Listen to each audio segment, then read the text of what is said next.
talking about mindfulness and meditation. Now, some of you have probably practiced the two techniques individually, but have you ever thought about the two together? It can be even more powerful for your mind. So how do we do that? Let's ask the expert. Joining me now is therapist Julianna Lyddon, along with her son Luke, who I'm sure most of you already know. He's part of our 12 News Sports team. We love him.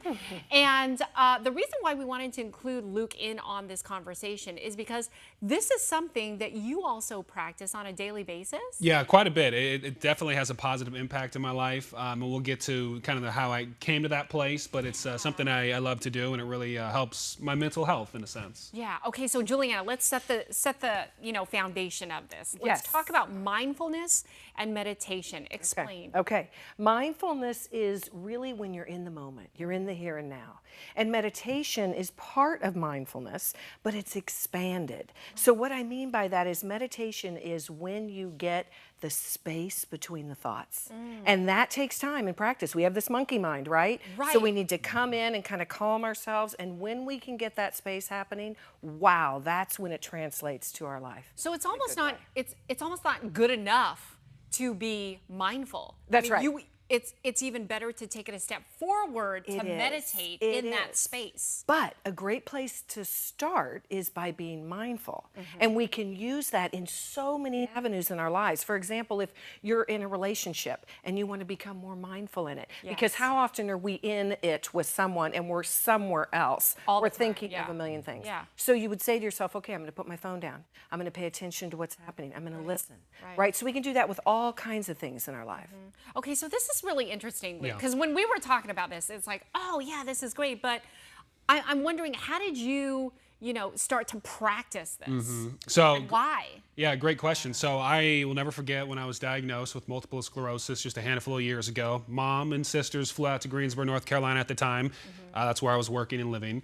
And it's a hard thing to accept and work through. And I remember, Mom, you came to me and said, I have a tool for you to try to help combat this and work through these dark times. And it was meditation. And at the time, I was scared. I didn't know what to do. I was desperate, so I took that challenge head on, and it's definitely something that's a practice and takes time, and you got to work through it. And, I was able to really visualize my health and my mind's eye and visualize my life and being a better version of myself and being healthy again and transcending myself to a better place. And, we've always heard professional athletes talk about visualization and seeing themselves hoisting the trophy after a big championship game or something along those lines. And it's a very similar way in that respect. And I just will never forget how it really impacted my life in such a positive way mentally. And you see it start to appear in your life in different ways. And if you continue that practice, the benefits are just tremendous from my own personal experience. All thanks to Mom helping me with that. That is so great. fascinating. So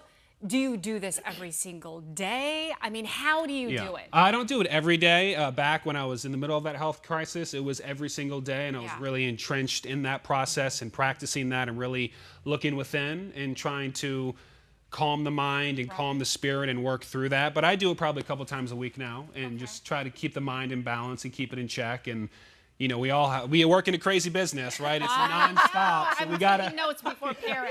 How to calm the mind. exactly calming the mind and just trying to center yourself, especially when you feel maybe a little off balance. Right. Okay, so walk me through this here, along with our viewers here. So how do you start it? Like, your visualization.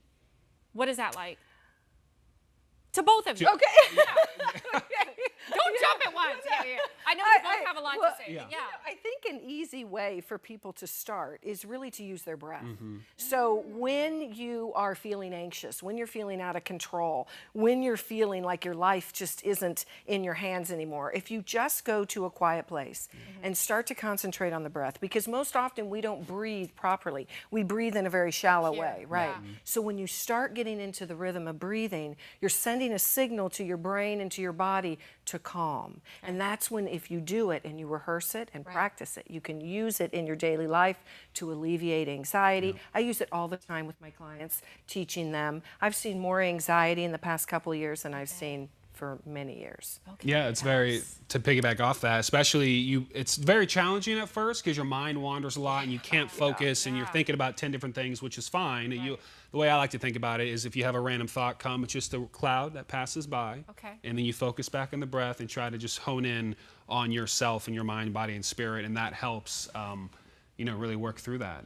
And bit by bit, it gets a little bit easier and you notice those positive impacts over time. Oh, fascinating. It was a joy to watch, Yeah. That changes in him, really. He was just a kid, I bet. And it is life-changing. It really is, yeah. It changed my life in many different ways, many different positive ways. Yeah, mentally and spiritually, physically, all those things. Yeah. Well, we are so grateful for the both of you. And again, just to share your own personal experience. That's always so, it strikes a chord with so many people. So we appreciate that. And we always appreciate you. We do. We always do. That's Mama. Yeah, I know. Moms are the best. All right, your turn. If you have any questions you want to ask our expert today, maybe even Luke too. Hey, text us 602-444-1212. Again, make sure to let us know who you are and where you're texting from, and we'll get some of your questions answered live on the air in about 20 minutes.